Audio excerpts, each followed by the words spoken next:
first off, I want to start with how you felt adapting a classic like Judy Blume's Forever. Did you feel any fan pressure at all? Was it daunting? How did you feel? I didn't know too much about the book before, not getting the role, but auditioning. After the audition process, I did read the book, and I fell in love with it. Like, I was personally obsessed with the book. I read it in one sitting. So after that, I was like, I really want to get this book. So if anything, a lot of the pressure came from me really liking a book and wanting to get it. Shortly after I found out about the Judy Blume craze, and I was like, okay, I can see why after reading that book. And I have to say, you and Michael Cooper Jr. At the center of this story captured the chemistry and innocence and excitement of a first love so well. And I was curious if you two had met before shooting, or how did you go about fostering this chemistry? Well, the story starts off with them seeing each other after a long time of not seeing each other. So that's kind of how we prepared to go into it. So we didn't spend too much time at the beginning. And it did kind of help with that new feeling romantically. But fun fact, there were 2 chemistry reads for Forever, and they were both in LA, and so I had to fly out because I live in Georgia. He was sitting next to me on the plane before on the way to the first chemistry read. No way. Didn't know each other at all. The only thing I was thinking was like, I don't know where this guy's going, but he's got the window seat, and I'm jealous right now. So it was that, like, we saw each other a little bit, and then during the second one, I seen him, and I said, hey, I think we sat next to each other on the plane for like 5-6 hours. And he was like, yeah, I think so too. So that's kind of how we met, and it was kind of like the show, but not really like the show. Something else that I thought was so essential to the show, in my eyes, was the soundtrack and how big of a role music played. First of all, the soundtrack was so good. Yes, it was. But second of all, I was curious if there was like a particular song or a scene tied to a song that really resonated with you while shooting. There was no song in particular that I was listening to. I did make a Keisha playlist, so it is of that 2018 2019 time. There's no other songs on it, it's just those songs from that year. So we got Frank Ocean and SZA and Tyler the Creator, so I was just really trying to zone in on that while I was preparing. But I did love how all of the score came together with the show. It was perfect. And also with how important music plays a role in Justin's storyline and him figuring out if he wants to pursue it professionally. But also Keisha is so instrumental in helping him determine that and helping him follow his dreams. But like you said, they have that history of being childhood friends and then reuniting later as high schoolers. And I was curious if that part of the storyline, do you think, kind of aided in them being able to create this relationship and also having her help him figure out his dreams?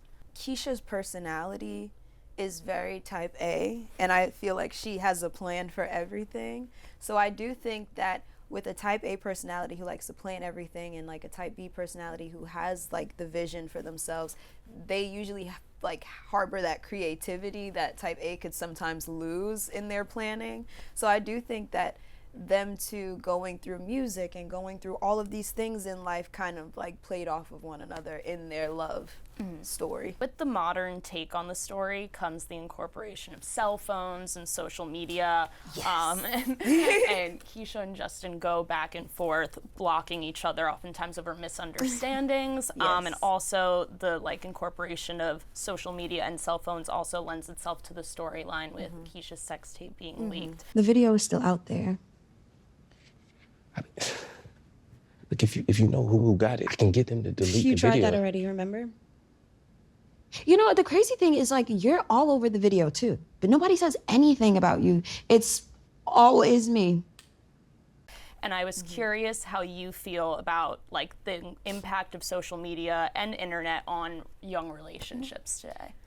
That's why I love Forever. It shows how much social media and how much hearsay because of it, you know, can cause somebody's mental to spiral or cause certain situations to happen in romantic relationships or familial relationships. It's just a lot of stuff online nowadays, and a lot of life is happening on social media or on our cell phones. So it is cool to be able to you know, be on set and be reacting to a phone rather than a person, or be reacting to a video that you see rather than a person, because these are happenings like in our day-to-days now.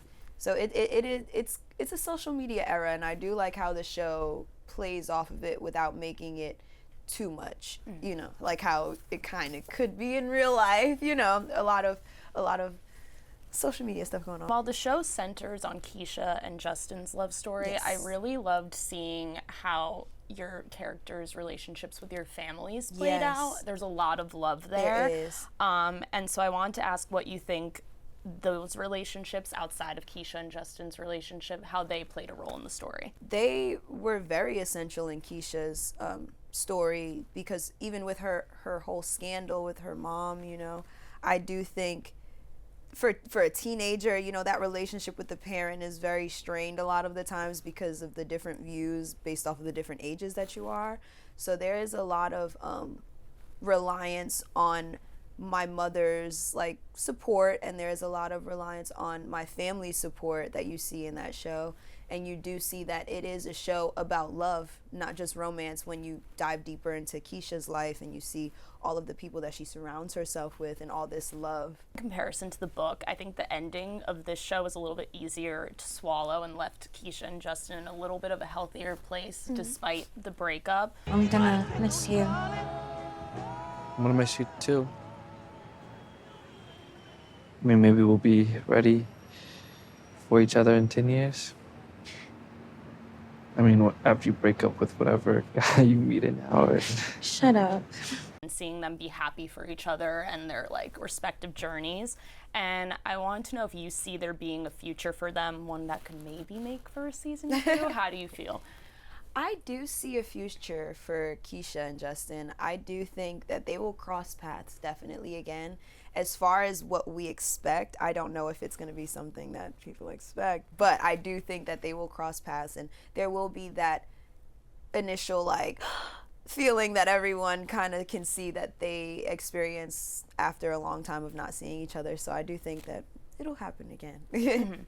And would you be down to do a season 2 if the I would be opportunity happens? super down to do a season 2. I love all my characters, but Keisha I hold very near and dear to my heart, because that was the first time I was a lead, so it was the first time I ever sat with a character long enough to really just be in her world and exist in it almost every day.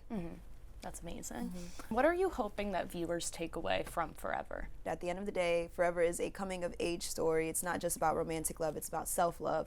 So just giving yourself grace and space to grow and to be okay with yourself, and to love your community and love everyone else along the way that's helping you kind of contribute to your self-love. Following this exciting project, do you have any others on the horizon that you can potentially tease to us? I definitely do. I don't know if you guys have been noticing this nail I've been hiding, but I definitely want everyone to know that I'm working on a very fun project that I put my blood, sweat, and tears into. This nail specifically. Oh, no. So it is a horror film, and I can't say too much other than that, but I'm very excited for people to see this one.